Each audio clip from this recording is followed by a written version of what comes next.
কারীম থেকে কোরআনুল হাকিম থেকে 85 নম্বর সূরা সূরাতুল বুরুজ মাত্র 5টি আয়াত তেলাওয়াত করেছি। আল্লাহ রাব্বুল আলামিন এই সূরাটির ভেতরে টোটাল আয়াত সংখ্যা দিয়েছেন 22টি, রুকু সংখ্যা 1টি। সূরাটি নাজিল হয়েছে মক্কায়। আনুষঙ্গিক বিষয়গুলি বলে সময় ক্ষেপণ করব না বলে আমি সরাসরি আলোচনায় যেতে চাই। একটু ভালো করে বুঝবেন। আমার মনে হয় সূরাটা পরিচিত মনে হলেও আলোচনা শুরু হওয়ার পরে আপনাদের মনে হবে না আল্লাহ সুবহানাহু ওয়া তাআলা এই সূরার ভেতরে চমৎকার কথাগুলি জাতির খেদমতে আরজ করেছেন। আল্লাহ রাব্বুল আলামিন এই সূরার শুরুতে তিনি 5টা কসম করেছেন। সামনে যে ভাইরা আছেন একটু আমার সাথে বলেন তো, কসম করেছেন কয়টা? আরো জোরে। বক্তব্য দিয়েছেন একটা। আল্লাহ তো তিনি যিনি কুন বললে ফায়াকুন বলার আগে তা হয়ে যায়। আল্লাহ রাব্বুল আলামিন 5টা কসম করে যে বক্তব্য দিলেন, যে নসিহা পেশ করলেন, এই বক্তব্যের ওজন কম না বেশি? বলেন কম না বেশি? সেই ওজনওয়ালা বক্তব্যই আপনাদের জ্ঞাতার্থে আলোকপাত করব বলে ইচ্ছা পোষণ করেছি। আল্লাহ যেন তার অসীম জ্ঞানের ভান্ডার থেকে তার বান্দার জন্য কিছু জ্ঞান বরাদ্দ দিয়ে আজকের ময়দানের দাবি অনুযায়ী কথা বলার যোগ্যতা দান করেন। পড়ি আল্লাহুম্মা আমিন। প্রিয় হাজিরিন, মাহফিলে আমরা কেন আসি? এখানে এসে আমাদের লাভ কি? কেনই বা আমরা মাহফিলে বসবো?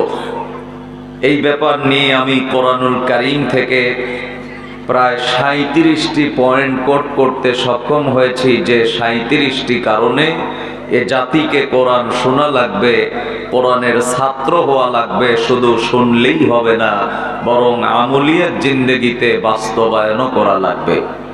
আমি 2-4টা পয়েন্ট আপনাদের জ্ঞাতার্থে বক্তব্য দিয়েই আমি আমার মূল আলোচনার দিকে চলে যাব। একটু গভীরভাবে মনোযোগ দেন।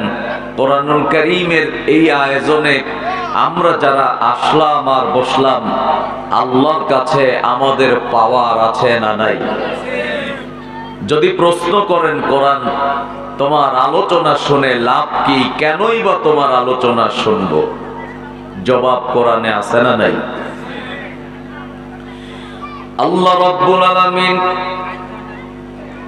কোরআনুল কারীমের ভেতরে চমৎকার করে জাতির উদ্দেশ্যে বক্তব্য দেওয়ার নিমিত্তে আল্লাহ পাক বলে দিলেন, যালিকাল কিতাবু লা রাইবা ফীহি হুদাল লিল মুত্তাকিন। জোরে পড়ি আল্লাহু আকবার। একটি আয়াত পড়া শেষ হবে যখন, আমি আমার শাহাদাত আঙ্গুলি দ্বারা আপনাদেরকে ইশারা করব, তখন ইশারা করব যখন চিৎকার মেরে আল্লাহু আকবারের আওয়াজ দেবেন, তখন এই কর্মসূচি চলবে ততক্ষণ, আখিরি মোনাজাত হবে না যতক্ষণ। রাজি আছেন যারা যারা শুরুতেই 2 হাত তুলে আল্লাহকে দেখায় দেন তারা তারা? লিল্লাহি তাকবীর, নারে তাকবীর। আয়াতের দিকে খেয়াল করেন। আল্লাহ রাব্বুল আলামিন বললেন যালিকাল কিতাব। এখানে আল্লাহ হাযাল কিতাব দিলেও দিতে পারতেন, কিন্তু আল্লাহ রাব্বুল আলামিন শব্দটার গুরুত্ব, মহানত্ব, বড়ত্ব, শ্রেষ্ঠত্ব বাড়িয়ে দেওয়ার জন্য আল্লাহ বললেন যালিকাল কিতাব। এটা তো সেই কিতাব যার ভেতরে কোনো ভুল নেই, সন্দেহ নেই, সংশয় নেই। একটু আওয়াজ করে বলেন তো, কোরআনে কি কোনো ভুল আছে? আমার দিনী ভাইরা, কোরআনুল কারীমের ভেতরে যে ভুল নেই, আল্লাহ রাব্বুল আলামিন এই কথাটা শুরুতেই তিনি বলে দিলেন। আমরা তো বিভিন্ন রাইটারের লিখিত কিতাব পড়েছি, লেখক পরিচিতিতে তারা তাদের দুর্বলতা পোষণ করেছে। সর্বপ্রথম তিনারা তাদের দুর্বলতার নিমিত্তে বলেছেন আমার লিখনীতে শব্দচয়নে, উচ্চারণে, গবেষণায় ভুল ত্রুটি পরিলক্ষিত হলে ধরায় দিলে আগামী সংস্করণে তা সংশোধন করা হবে। আর আল্লাহ রাব্বুল আলামিন 1450 বছর আগে কোরআন নাজিল করার প্রাক্কালেই তিনি বলে দিলেন এটা তো সেই কিতাব যার ভেতরে কোনো ভুল নেই, সন্দেহ নেই, সংশয় নেই। একটু আওয়াজ করে পড়ে নেন সুবহানাল্লাহ। কোরআনে যে ভুল নেই তার চ্যালেঞ্জ আল্লাহ পাক করেছেন। সূরা বাকারার 23 নম্বর আয়াতে আল্লাহ রাব্বুল আলামিন চ্যালেঞ্জ ছুড়ে দিলেন, তোমরা যারা মনে করো কোরআনে ভুল আছে, কোরআনের ছাত্র হওয়া যাবে না, কোরআনের কর্মী হওয়া যাবে না, যারা কোরআন শুনতে যায় এদের সংস্পর্শে থাকা যাবে না, আমার কালামের ভুলগুলি নতুন করে তোমরা ধরায় দাও। যদি না পারো কোরআনের মতো একটি কোরআন তোমরা নাজিল করে নিয়ে আসো, একটি সূরা নাজিল করে নিয়ে আসো। আমার দিনী ভাইরা, 1420 বছর আগের কোরআনের এই চ্যালেঞ্জ আজও পর্যন্ত মোকাবেলা করার ক্ষমতা কি কোনো মানুষের হয়েছে? কথা বলেন, হয়েছে? আল্লাহর সেই চ্যালেঞ্জটা কেমন করে আল্লাহ পাক দিলেন শুনে নেন। কোরআন বলছে ফাইম্মা ইয়াতিয়ান্নাকুম মিন্নি হুদান ফামান তাবিআ হুদায়া ফালা খাউফুন আলাইহিম ওয়ালা হুম ইয়াহজানুন। জোরে পড়ি আল্লাহু আকবার। আল্লাহ রাব্বুল আলামিন এই যে চ্যালেঞ্জ ছুড়ে দিলেন, বান্দা যদি মনে করো কোরআনে ভুল আছে তাহলে কোরআনের মতো একটি সূরা তোমরা নিয়ে আসো, নতুন করে বানাও। একটি আয়াত কেন, একটি শব্দ অক্ষর পর্যন্ত সংযোজন করার ক্ষমতা আজও পর্যন্ত লাল বাংলা, নীল বাংলা, হলুদ বাংলা, সবুজ বাংলায় গোটা বিশ্বে কারো ক্ষমতা হয় নাই। ঠিক না বে ঠিক? কিন্তু লক্ষ্য করে দেখবেন কিছু কুলাঙ্গারের আবিষ্কার বাংলার জমিনে হবে, আল্লাহ পাক এটা আগেই জানতেন। যার কারণে সোশ্যাল মিডিয়ায় 5ই আগস্টের আগে আমার দেশের এক কুলাঙ্গার সোশ্যাল মিডিয়ায় বক্তব্য দিতে গিয়ে সাংবাদিকদের সামনে তিনি কথা বলতে গিয়ে বলেছিলেন হাদিসের অনেক জায়গায় ভুল আছে, কোরআনেরও কিছু কিছু জায়গায় ভুল আছে। আমি বলি কুলাঙ্গার, কোরআন যেমন ছিল তেমন আছে, তেমন থাকবে। তোর চরিত্রে ভুল আছে, যার কারণে কোরআন তার গতিতেই চলছে। দরবেশ বাবা এখন জেলখানায় পৌঁছতেছে। ঠিক না বে ঠিক? একটু ভালো করে কান লাগান। আল্লাহ রাব্বুল আলামিন এই কোয়ালিটির মানুষগুলির আবির্ভাব হবে, এরা কোরআনের ভুল ধরার জন্য চেষ্টা চালাবে, এরা যেন কোনো গ্যাপ খুঁজে না পায়। আল্লাহ সুবহানাহু ওয়া তাআলা সবগুলি গ্যাপ পরিপূর্ণ করে দিলেন, এরা যেন বলতে না পারে আল্লাহ সহযোগিতার জন্য শুধু মানুষদেরকে দিয়েছ, যদি অন্য জাতিকে আমাদের হেল্পিং ভার্ব হিসাবে দিতা, মনে হয় একটি সূরা নতুন করে না বানাতে পারলেও একটি আয়াত হলেও আমরা নতুন আবিষ্কার করে কোরআনে সংযোজন করতে পারতাম। আল্লাহ রাব্বুল আলামিন এই গ্যাপটাও তিনি রাখলেন না কোরআনের আরেক জায়গায়। তাদের জ্ঞাতার্থে আল্লাহ পাক বর্ণনা করলেন, পৃথিবীর মানুষদেরকে বলে দাও, কোরআনটা জানায় দেয়, কুল্লা ইনিজ اجتمعতিল ইনসু ওয়াল জিন্নু আলা আইয়াতু বিমিসলি হাযাল কুরআন লা ইয়াতুনা বিমিসলিহি ওয়ালাউ কানা বা'দুহুম লিবা'দিন যাহিরা। জোরে বলেন আল্লাহু আকবার। আয়াতের ভেতরে আল্লাহ বললেন ইনিজতামাআতিল ইনসু ওয়াল জিন, আমি আল্লাহ ব্যতীত যাকে তোমাদের প্রয়োজন হয় সবগুলিকে একত্রিত করো। যদি মনে করো জিনদের হেল্প তোমরা নেবে তাও নাও।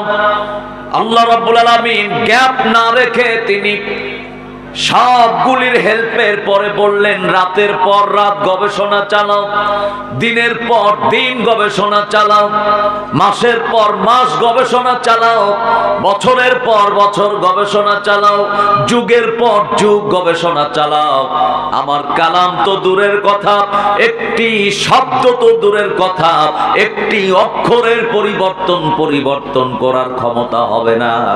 আল্লাহর এই চ্যালেঞ্জের মোকাবেলা আজও পর্যন্ত করার ক্ষমতা কি কারো হইছে? কথা বলেন হইছে? লম্বা কথা বলা যাবে না, এক একটা পয়েন্ট 1-2 ঘন্টা কথা বলা যায়। আমার 1 নাম্বার পয়েন্ট হলো কেন কোরআনের সাথে আমরা থাকব, কেন কোরআনের কর্মী হব। মেসেজটা জেনে নেন। শুরুতেই আল্লাহ বললেন এটা তো সেই কিতাব যার ভেতরে কোনো ভুল নেই, সন্দেহ নেই। প্রিয় ভাইরা, আমাদের জীবনে ভুল আছে না নাই? পারিবারিক জীবনে ভুল আছে না নাই? সাংসারিক জীবনে ভুল আছে না নাই? রাষ্ট্রীয় জীবনে ভুল আছে না নাই? মনে রাখবেন, কোরআনটা ব্যক্তিগত জীবনে লাগাবেন, ব্যক্তিগত জীবনের সব ভুল আল্লাহ রাব্বুল আলামিন দূর করে দেবেন। এটাকে পারিবারিক জীবনে লাগালে পরিবারের সব ভুল আল্লাহর কালাম কোরআন এটা দূর করে দেবে। রাষ্ট্রীয়ভাবে কোরআনটাকে যদি সংঘবদ্ধ করে মূল জায়গায় রাখা যায়, রাষ্ট্রের যত অসঙ্গতি আছে, ভুল আছে, দুর্নীতি আছে, নিমিষেই কোরআনের সম্মানে আল্লাহ রাব্বুল আলামিন দূর করে দেবে। ক্ষমতা কোরআনের আছে। যদি তাই হয় তাহলে অন্তত নিজে বাঁচার জন্য হলেও, পরিবার বাঁচানোর জন্য হলেও, সমাজ বাঁচানোর জন্য হলেও কোরআনের ছাত্র হওয়ার দরকার আমাদের আছে না নাই? সবাইকে আওয়াজ করে বলা লাগবে, আছে না নাই? আজকে আমরা কোরআন নিয়ে সামনের পথে চলি না বলে ডানে অশান্তি, বামে অশান্তি, সামনে অশান্তি, পেছনে অশান্তি, চারিদিকে অশান্তির দাবানল দাউ দাউ করে জ্বলতেছে। এটা নিভানো সম্ভব তখন কোরআন নিয়ে ময়দানে অবস্থান নেব যখন। কথা বলেন ঠিক না বেঠিক? 2 নাম্বার পয়েন্ট আমরা বললাম আল্লাহ কেন আমরা কোরআনের ছাত্র হব। আল্লাহ সুবহানাহু ওয়া তাআলা সূরা আনআম 155 নম্বর আয়াতটা জাতির সামনে কোট করে চমৎকার করে বর্ণনা করলেন। ওয়া হাযা কিতাবুন আনজালনাহু মুবারাকুন ফাত্তাবিউহু ওয়াত্তাকু লাআল্লাকুম তুরহামুন। জোরে পড়ি আল্লাহু আকবার। আয়াতের মিনিং এর দিকে খেয়াল করেন। আল্লাহ বললেন হাযা কিতাব। এই কিতাব শব্দ দ্বারা আল্লাহ বাইবেলকে বুঝান নাই, নোবেলকে বুঝান নাই, রামায়ণকে বুঝান নাই, old testament, new testament, Zend Avesta, Mahabharata, Gita, এই কিতাবগুলিকে বুঝান নাই। এই কিতাব দ্বারা আল্লাহ রাব্বুল আলামিন মুকাম্মিল লিজামে হায়াত, পবিত্র কালাম, ঐশী কিতাব কোরআনুল কারীমটাকে বুঝালেন।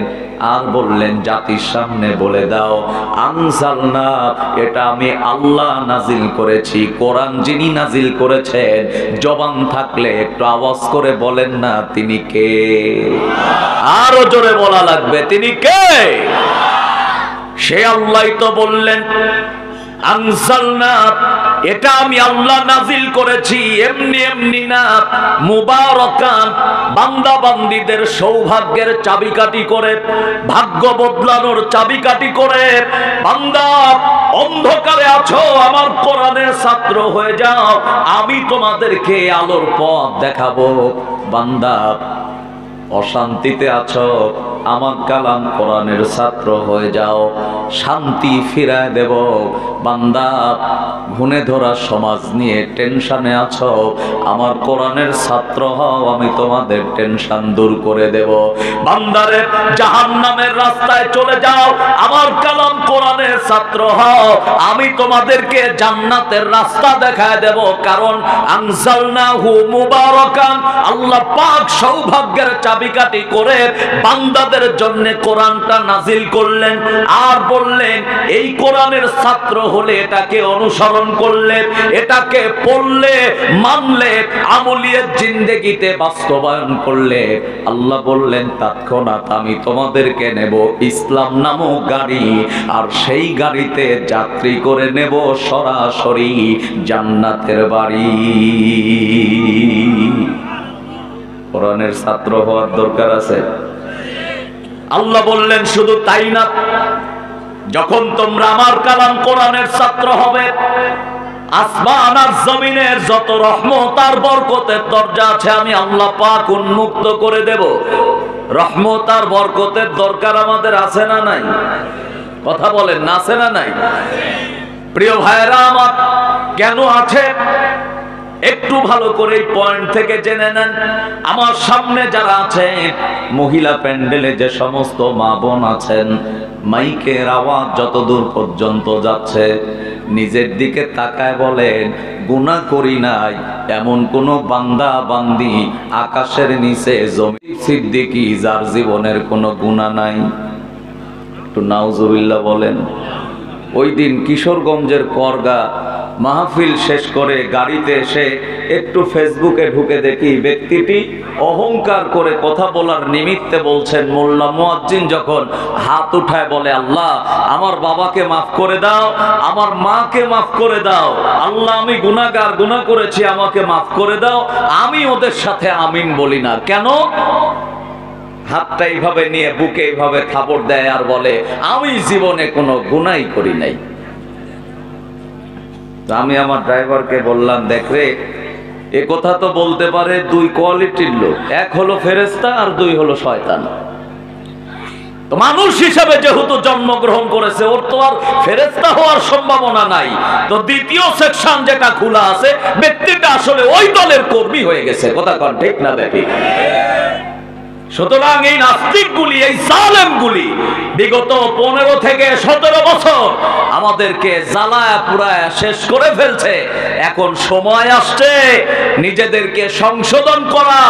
মনে রাখবেন, হুলকুমের নিচের ঘরঘরারির আওয়াজ যতক্ষণ পর্যন্ত না হবে, তাওবার দরজাটা আল্লাহ রাব্বুল আলামিন খোলা রেখেছেন। এখনো যারা ওই দলের কর্মী হবেন, আমি আপনাদেরকে বলবো ফিরে আসুন, তাওবার দরজা খোলা আছে।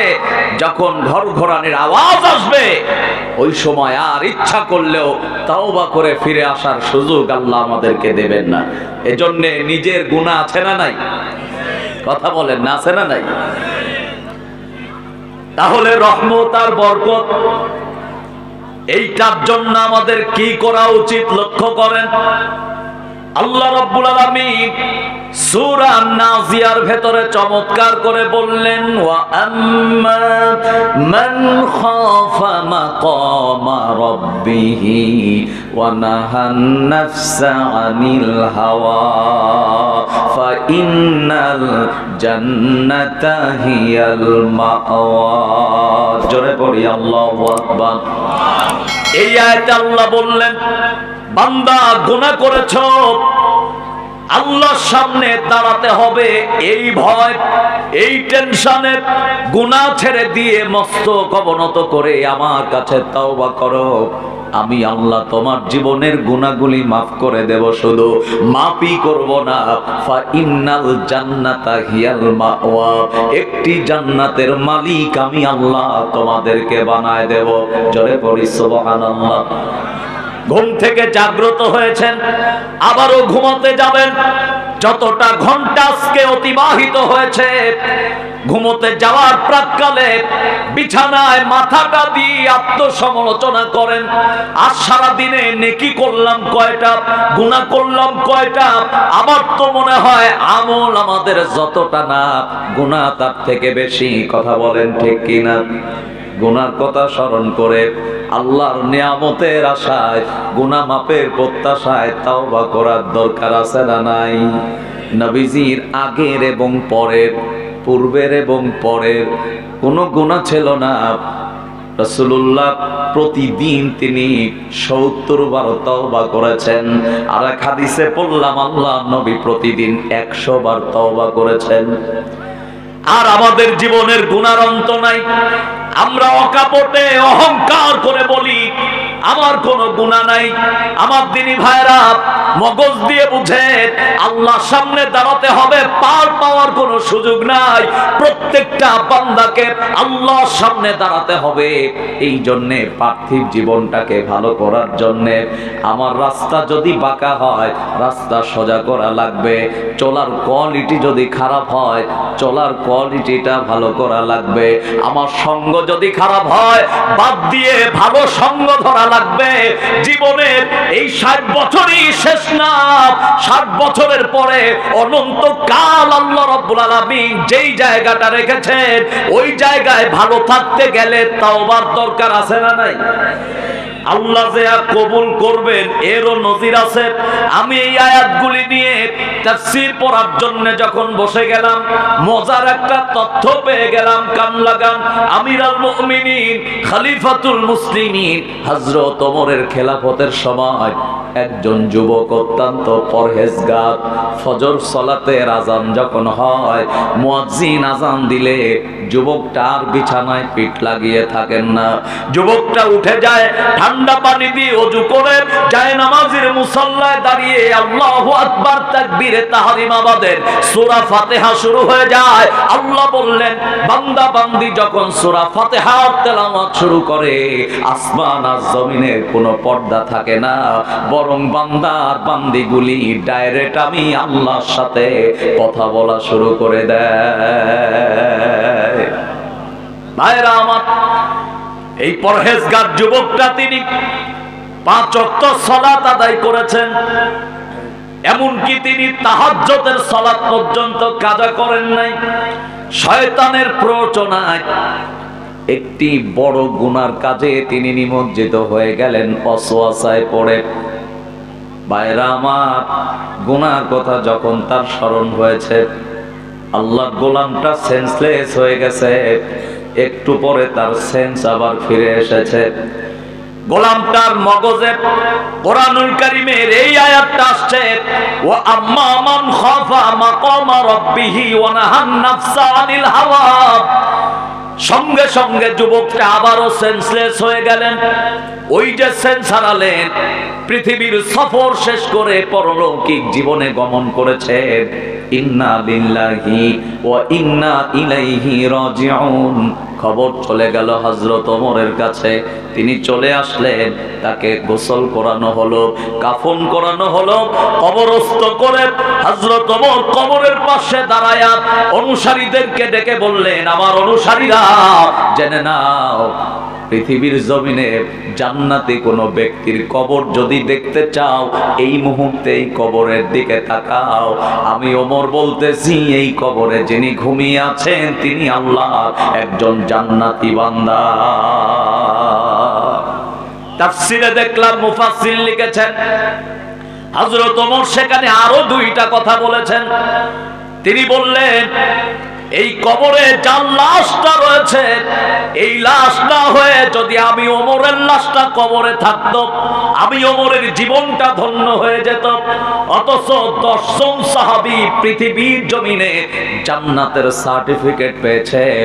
হযরত ওমর তার ভেতরে আছে না নাই? একজন জান্নাতি বান্দা কবরের পাশে দাঁড়ায় বলছেন, লাশটা উনার না হয়ে যদি আমি ওমরের লাশ হতো আমার জীবনটা ধন্য হয়ে যেত। আমার ভাইরা, 2 নাম্বার হযরত ওমর বললেন, জেনে নাও কোরআনুল কারীমের আয়াত প্রমাণ করে যুবকটা এমন তওবা করেছে, আমার আল্লাহ তার তওবা কবুল করে এতক্ষণ পর্যন্ত একটি জান্নাতের মালিক আল্লাহ তাকে বানিয়ে দিয়েছে। আমার প্রিয় ভাইরা, এই কথাটা হযরত ওমর যখন বলেছেন, কবরের ভেতর থেকে একটি আওয়াজ আসছে। তাফসীরের আলোকে সূরা আর-রহমান 46 নম্বর আয়াতটা আল্লাহ পাক জাতির জন্য কোট করে জানিয়ে দিলেন। যেই আওয়াজটা কবরের ভেতর থেকে আসছে, হযরত ওমর বলেছেন একটি জান্নাতের মালিক আল্লাহ তাকে বানাইছে। কিন্তু যে আওয়াজটা আসলো, কোরআনুল কারীম বর্ণনা করে জানায় দিলেন, পৃথিবীর মানুষদেরকে বলে দাও, ওয়ালিমান খাফা মাকামা রাব্বিহি জান্নাতান। জোরে পড়েন আল্লাহু আকবার। আওয়াজ আসছে, ওমর আপনি বলেছেন আল্লাহ আমাকে জান্নাত দিয়েছেন। হ্যাঁ, আল্লাহ আমাকে জান্নাত দিয়েছেন, তবে একটি নয়, মহান আল্লাহ আমাকে 2টা জান্নাতের মালিক বানিয়েছেন। সুবহানাল্লাহ। কেন? গুনাহ করেছে, গুনার কথা স্মরণ করে আল্লাহর কাছে তাওবার নিমিত্তে মস্তক অবনত করেছে। আল্লাহর সামনে দাঁড়াতে হবে এই ভয় অন্তরে জাগ্রত করে তিনি পানাহ চেয়েছে, গুনাহ মাফ চেয়েছে। আল্লাহ পাক তার গুনাহ শুধু মাফই করেন নাই, ওয়ালিমান খাফা মাকামা রাব্বিহি জান্নাতান, আমার আল্লাহ তাকে 2টা জান্নাতের মালিক বানিয়ে দিয়েছেন। সুবহানাল্লাহ। আস্তিক বলেন আর নাস্তিক বলেন, মুসলিম বলেন আর অমুসলিম বলেন, পৃথিবীর জমিন ছেড়ে যেতে হবে, এই ব্যাপারে কি কারো কোনো দ্বিমত আছে? বলেন না ভাই, আছে? তাই তো একজন কবি আবেগে একটি গান লিখে বর্ণনা করলেন, দুনিয়া থাকার জায়গা না, এ দুনিয়া দুনিয়া থাকার জায়গা না, দুনিয়া থাকার জায়গা না, এ দুনিয়া দুনিয়া থাকার জায়গা না, না ফেরার দেশে যাইবা একদিন ফেসে, না ফেরার দেশে যাইবা একদিন ফেসে, আর তো ফিরা আইবা না, এ দুনিয়া দুনিয়া থাকার জায়গা না, দুনিয়া থাকার জায়গা না, এ দুনিয়া দুনিয়া থাকার জায়গা না, দুনিয়া থাকার জায়গা না। সুতরাং রহমত আর বরকতের দরকার আছে না নাই? একটু আওয়াজ দেন ভাই, আছে না নাই? আল্লাহ তো সেই কথাই বর্ণনা করলেন, জাতি কেন আমার কোরআনের ছাত্র হবে না? কারণ আমি এই কোরআনটাকে বান্দা বান্দির জন্য সৌভাগ্যের চাবিকাঠি বানাইছি।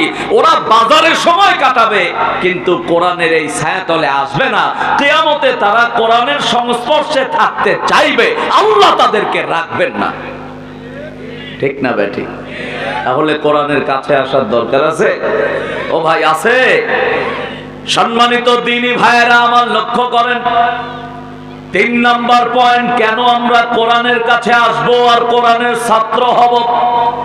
আল্লাহ রাব্বুল আলামিন চমৎকার করে বর্ণনা করলেন, ওয়া নাযালনা আলাইকাল কিতাবা তিবয়ানাল লিকুল্লি শাইইন ওয়া হুদা ওয়া রাহমাতাও ওয়া বুশরা লিল মুসলিমিন।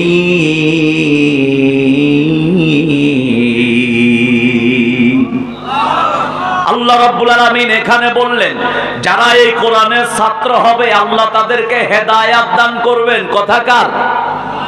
সবাই বলেন কার? দুনিয়ার কোন আজা বাবা, খাজা বাবা, দয়াল বাবা, কেবলা কাবাব, গাজা বাবা, কলকা বাবা, লেংটা বাবা, ভণ্ড বাবা, বাবারে বাবা, ওরে বাবা, কোন বাবা হেদায়েতের মানদণ্ড হতে পারে না। হেদায়েত যিনি দেবেন, আওয়াজ করে বলেন তিনি কে? আল্লাহ তার হাবিবকে বললেন, ও বন্ধু, আপনি ভালোবাসবেন আর ব্যক্তিটাকে হেদায়াত দেওয়া লাগবে এমনটা নয়। আল্লাহর ঘোষণা হলো ইন্নাকা লা তাহদি মান আহবাবতা ওয়ালাকিন্নাল্লাহা ইয়াহদি মান ইয়াশা ওয়া হুয়া আ'লামু বিল মুহতাদিন। জোরে পড়ি আল্লাহু আকবার। তাহলে হেদায়েত যিনি দেবেন তিনি কে? আল্লাহ বললেন এটা কোনো বাবার হাতে আমি দেই নাই, এটা কোনো মাওলানার হাতে আমি দেই নাই, এটা কোনো পীর সাহেবের কাছে আমি দেই নাই, এটা কোনো মুরিদের কাছে দেই নাই, কোনো খলিফার কাছে দেই নাই। হেদায়েতের মালিক আমি আল্লাহ। মাইয়ুলিল ফালা হাদি আল্লাহ। হেদায়েতের মালিক আওয়াজ করে বলেন কে? লোক কম হোক, আল্লাহ তো চাইলে এটাও পারেন। সামান্য 1-200 লোকের ভেতরে আল্লাহ পাক কোরআনের এই মোহাব্বতে তিনি 5 জনকে হেদায়েত করতে পারেন। আল্লাহর সেই ক্ষমতা আছে না নাই? আমার ভাইরা, এই জন্য কথা শোনেন, হেদায়েতের মালিক আল্লাহ। নবীজি বিদায় হজের ভাষণেও বলেছিলেন, পৃথিবীর মানুষদেরকে বলে দাও আমি রেখে গেলাম 2টা জিনিস, কিতাবুল্লাহ ওয়া সুন্নাহ। এই 2টাকে যারা আঁকড়ে ধরবে তারা হেদায়েতের মধ্যে থাকবে, আর এটাকে যারা ছেড়ে দেবে তারা পথভ্রষ্ট হয়ে যাবে। আমার বিশ্বাস আপনারা যারা বসে আছেন একটু দিল দিয়ে কোরআনের সংস্পর্শে আসলে, মানলে, আমলিয়াত জিন্দেগিতে আমল করলেই আল্লাহ পাক যেই জায়গাটা আমাদের জন্য রেখেছেন সেই জায়গার নাম হলো জান্নাত। জান্নাতে জান্নাতি বান্দারা যাবে। কোরআনের স্থান যেটা এটাও জান্নাতি বাগান। জান্নাতি বাগানে জান্নাতি ব্যক্তিরাই বসবে, জাহান্নামীরা বসার সুযোগ পাবে না। কথা বলেন ঠিক কিনা? বন্ধুগণ আমার, এটা হলো আমার 3 নাম্বার পয়েন্ট। 4 নাম্বার পয়েন্ট, এরপরেই আমি মূল আলোচনায় চলে যাব। গভীর মনোযোগ দেন। আল্লাহ রাব্বুল আলামিন চমৎকার করে সূরা আলী ইমরানের 138 নম্বর আয়াতে বললেন, ওয়াহাদা বায়ানুল লিন্নাসি ওয়া হুদা ওয়া মাউইযাতাল লিল মুত্তাকিন।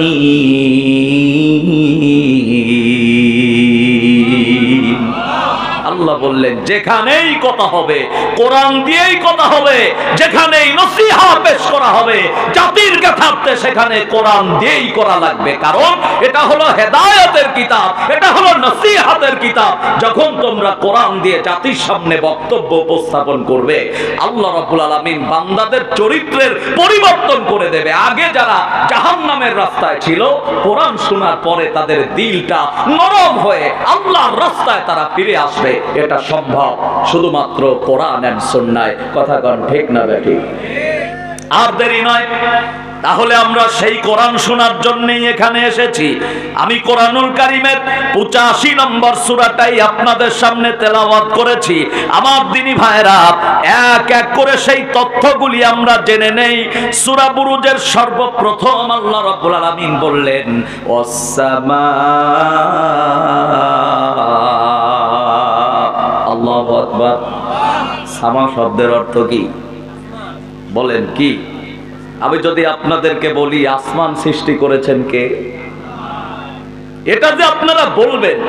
এখন যদি আমি বলি যে আল্লাহ সৃষ্টি করেছেন, তার দলিল কোথায়? কিছু লোক বলবে কোরআনে। যদি আমি বলি কোরআনের কোন জায়গায়, এটা বলার ক্ষমতা অনেকেরই থাকবে না। হাতে গোনা 2-4 জনের থাকলেও থাকতে পারে। কিন্তু আপনারা যে এই কথাটা বলবেন, আল্লাহ রাব্বুল আলামিন সূরা লুকমান 25 নম্বর আয়াতে তিনি চমৎকার করে বললেন, ওয়ালা ইন সাআলতাহুম মান খালাকাস সামাওয়াতি ওয়াল আরদ। জোরে পড়ি আল্লাহু আকবার। এক এক করে আলোচনা বোঝা লাগবে। আল্লাহ রাব্বুল আলামিন বললেন, যখন বান্দাদেরকে বলবে আসমানটা কে সৃষ্টি করেছে, এরা বুঝে না বুঝে, জেনে না জেনে, মাথা নিচু করে যেই কথাটা উচ্চ স্বরে বলবে, কোরআনের পরের অংশে আল্লাহ রাব্বুল আলামিন সেই কথাটা বর্ণনা করে জানায় দিলেন, লা ইয়াকুলুন্নাল্লাহ। আল্লাহু আকবার। যখন আল্লাহ বলবেন যে ওদেরকে বলবে আসমান কে সৃষ্টি করেছে, এই বান্দারা জানে না, বুঝে না, কোনদিন এটার দলিলও শোনেন নাই, কিন্তু তারা মাথা নিচু করে এক বাক্যে আওয়াজ করে বলবে, হুজুর আসমান যিনি সৃষ্টি করেছেন তিনি আমার বাবা না, উনি আমার নেতা না, উনি আমার নেত্রী না, যিনি সৃষ্টি করেছেন তিনি আমার রব আল্লাহ। কারণ আল্লাহর ঘোষণা লা ইয়াকুলুল্লাহ, এই বান্দারা মাথা নিচু করে এই কথাটাই বলবে। সুবহানাল্লাহ, জোরে পড়ি সুবহানাল্লাহ। আমার ভাইরা এখানেই শেষ নয়। ওয়াসসামা শব্দ নিয়ে যখন আমি তাফসীর পড়লাম, আমার এই সংক্ষিপ্ত গবেষণায় চমৎকার কিছু তথ্য পেয়েছি যা আপনাদের সাথে এই সূরার আলোচনার নিমিত্তে একটু শেয়ার করি, কান লাগান। আমি জানার ইচ্ছা হলো, আল্লাহ 100 স্কয়ার ফিট একটি বিল্ডিং করতে লাগলে দোতলা, তার ছাদ ঢালাই দিতে হয় 4-6 ইঞ্চি অথবা 10 ইঞ্চি। তুমি পৃথিবীর জমিন থেকে উপরে তাকালে আসমানটা সৃষ্টি করেছো আল্লাহ, এই আসমানটা উপরে সাজাতে তোমার পিলার লাগছে কয়টা? আছে নাকি 2-4টা? দেখছেন সামনের দিকে একটু যদি তাকান মনে হবে এখান থেকে 2-4-6 কিলো গেলে হাত দিয়ে আকাশটা ধরা যায়। পেছনের দিকে যদি তাকান মনে হবে কয়েক কিলোমিটার গেলে হাত দিয়েই মনে হয় আকাশটা ধরা যায়। যত দূর যাবে ওখানে গিয়ে এমনটাই মনে হবে। আমরা বললাম, আল্লাহ এমন আকাশ তুমি কয়টা সৃষ্টি করেছো? কোরআনকে প্রশ্ন করলে জবাব আছে না নাই? আল্লাহ রাব্বুল আলামিন সূরা মূল 3 নম্বর আয়াতে চমৎকার করে বললেন, আল্লাযী খালাকাস সাবআ সামাওয়াতিন তিবাকা মা তারা ফি খালকির রহমানি মিন তাফাউতিন ফারজি'ল বাসারা হাল তারা মিন ফুতুর। জোরে পড়েন আল্লাহু আকবার। আল্লাহ বললেন, আল্লাযী খালাকা সাবআ সামাওয়াতিন তিবাকা, আসমান একটা নয়, দুইটা নয়, আল্লাহ রাব্বুল আলামিন এক এক করে 7টা আকাশ আল্লাহ আমাদের মাথার উপরে রেখেছেন। আল্লাহু আকবার বলেন। কিন্তু একটা খুঁটি, একটা পিলার নাই। সুতরাং জানার ইচ্ছা হলো, আল্লাহ এক একটা আকাশ তুমি কতটা পুর করে ঢালাই দিয়েছো? ছাদ ঢালাই দেওয়ার প্রাক্কালে আমরা কয়েকটা ম্যাটেরিয়ালস ব্যবহার করি। 1 নাম্বার রড, 2 নাম্বার বালি, 3 নাম্বার সিমেন্ট, 4 নাম্বার ইটের খোয়া অথবা পাথর। আমার জানার ইচ্ছা হলো, ওয়াসসামা শব্দটা নিয়ে তাফসীরের আলোকে আমি একটু বসে গেলাম। আল্লাহ বললেন, আমি রব্বুল আলামিন এক একটা আকাশ এক একটা ম্যাটেরিয়ালস দিয়ে আমি ঢালাই দিয়েছি। আমার জানার বড় ইচ্ছা হলো, আল্লাহ রাব্বুল আলামিন বললেন এক একটা আকাশ আল্লাহ 13 কোটি 30 লক্ষ মাইল পুর করে তিনি ঢালাই দিয়েছেন। আল্লাহু আকবার বলেন। আর আওয়াজ করে আল্লাহু আকবার। শুধুমাত্র জানাই দেই কোন আকাশ আল্লাহ কি দিয়ে ঢালাই দিয়েছেন, একটু মগজ দিয়ে বুঝে নেন। ওয়াসসামা এই শব্দের ব্যাখ্যাটা না জানলে কথা বুঝবেন না, কারণ তাফসীর মাহফিল এটা আমাদের জানা দরকার। আল্লাহ বললেন, প্রথম আকাশ আমি আল্লাহ পাক কাঁচ দিয়ে ঢালাই দিয়েছি, দ্বিতীয় আকাশ আল্লাহ লোহা দিয়ে ঢালাই দিলেন, তৃতীয় আকাশ তামা দিয়ে ঢালাই দিয়েছেন, চতুর্থ নম্বর আকাশ আল্লাহ রূপা বা চাঁদি দিয়ে ঢালাই দিলেন, পঞ্চম আকাশ আল্লাহ অরিজিনাল সোনা দিয়ে ঢালাই দিয়েছেন, ষষ্ঠ আকাশ আল্লাহ রাব্বুল আলামিন ইয়াকুত নামক পাথর দিয়ে ঢালাই দিলেন, সপ্তম আকাশ আল্লাহ মারমার নামক এক জাতীয় সাদা ধবধবে পাথর দিয়ে ঢালাই দিলেন। এটা হলো তাফসিরে মুজিহুল কোরআনের ব্যাখ্যা। তাফসিরে কুরতুবী পড়ে দেখবেন মুফাসসির লিখেছেন, সপ্তম আকাশের ঢালাই আল্লাহ দিয়েছেন হীরা দিয়া। আওয়াজ করে পড়েন আল্লাহু আকবার। আল্লাহ রাব্বুল আলামিন এই চমৎকার নিপুণ হাতের সৌন্দর্য মণ্ডিত ভাবে এক এক করে 7টা আকাশ আল্লাহ তৈরি করলেন। ওয়াসসামা একটা শব্দ দিয়ে তিনি কসম করলেন, এমনি এমনি করেন না, এর ভেতরে কাজ আছে না নাই? কথা বলেন, কাজ আছে না নাই? তাই তো আমি গাই, মুমিন ভাই সময় নাই, কোরআন পড়ো, দুনিয়ার মোহাব্বত একটু ছাড়ো, কোরআন আর হাদিস পড়ে এ দুনিয়াতে মনটা গড়ো, তারপরে তুমি মরতে পারো। এ দুনিয়াতে মনটা গড়ো, তারপরে তুমি মরতে পারো। তুমি মরবে যখন তোমায় পরাবে কাফন, কেউ হবে না আপন। দুনিয়ারি মায়া জালে থেকো না আর মেতে, বাবা মায়ের আদর ফেলে হবে তোমার যেতে। পাপ পুণ্যের হিসাব শেষে আমল হবে দিতে। মুমিন ভাই সময় নাই, কোরআন পড়ো, দুনিয়ার মোহাব্বত একটু ছাড়ো, কোরআন আর হাদিস পড়ে এ দুনিয়াতে মনটা গড়ো, তারপরে তুমি মরতে পারো।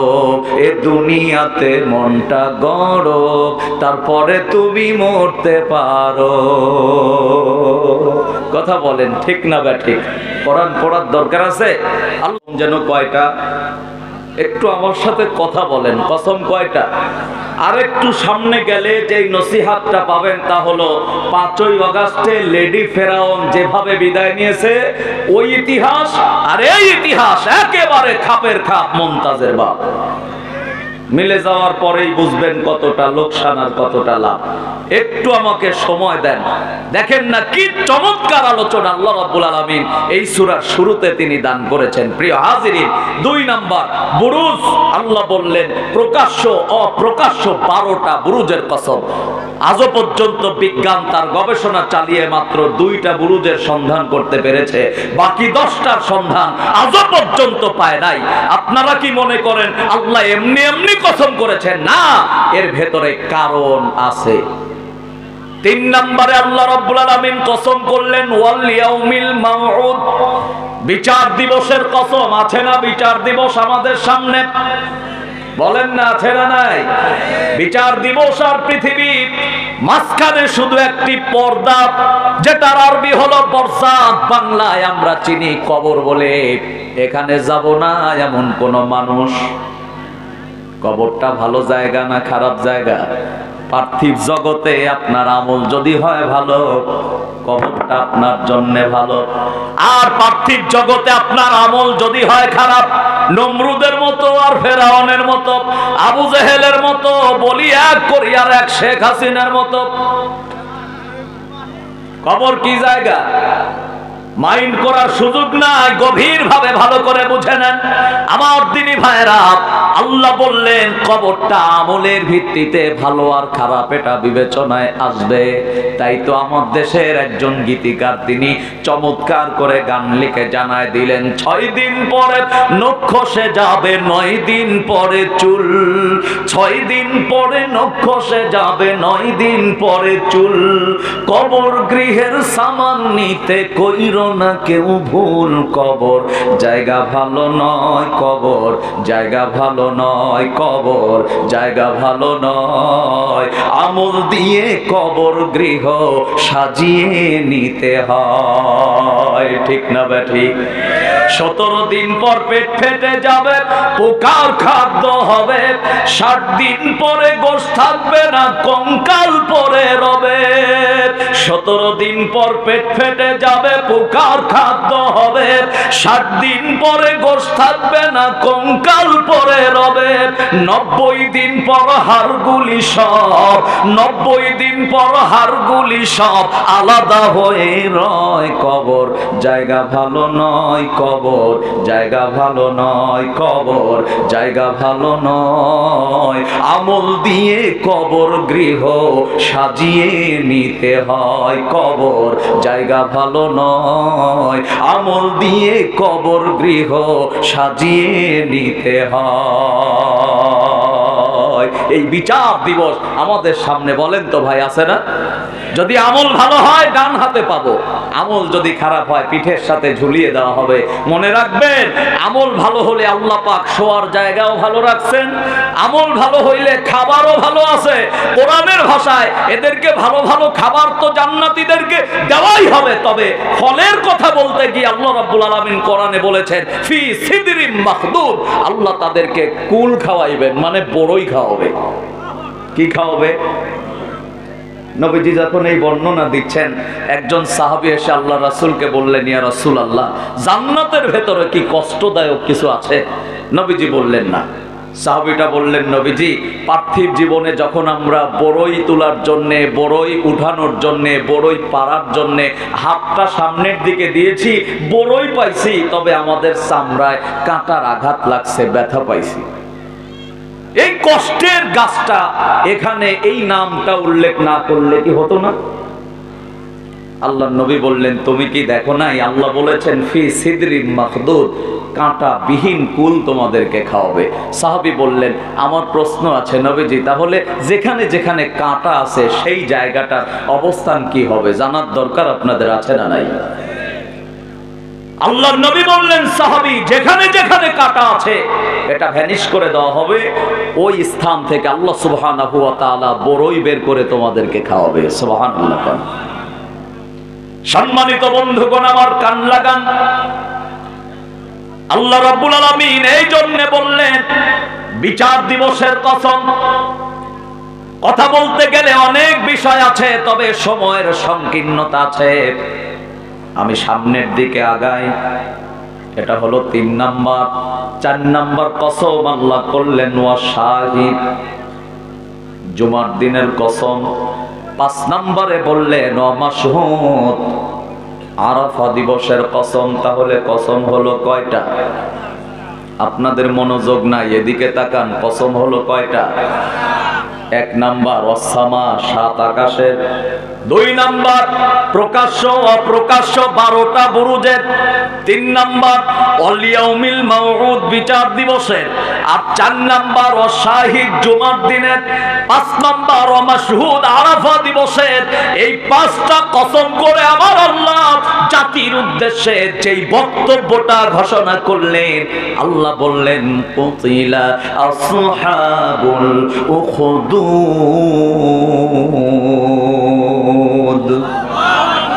গুহার অধিপতিরা ধ্বংস হোক। আমি যখন এই আয়াতটা নিয়ে তাফসীরের আলোকে দেখলাম, তাফসীরে ওজিহুল কোরআনে আমি 2টা ব্যাখ্যা পেলাম। হয়তো 2টা বলার সুযোগ হবে না, যতটুকু বলা যায় আমি একটু চেষ্টা করি। গভীর মনোযোগ দেন। ওই সময়ের একজন রাজা ছিল, নাম হলো ইউসুফ। নামটা যখন আমি পড়লাম আমার ভালোই লেগেছে, কারণ নবীর নামে নাম। জেনে রাখবেন, নাম হলেই হবে না, এই নামের সাথে কামের কোনো মিল নাই। লক্ষ্য করে দেখলাম, নাম তো নবীর নামে নাম, কিন্তু ব্যক্তিটি নম পরিজাত, সমতন্ন ভিন্নম ধর্মস্বতম, নিহিত গুহায়ং মহাজনগার, গতস পন্থা বিদায় বিভিন্ন, সিদ্ধায় বিভিন্ন, নশ পরিজাত, সমতন্ন ভিন্নম ধর্মস্বতম, নিহিত গুহায়ং। আসলে তিনি মূলত মুসলিম নন, তিনি হলেন একজন খ্রিস্টান পাদ্রী।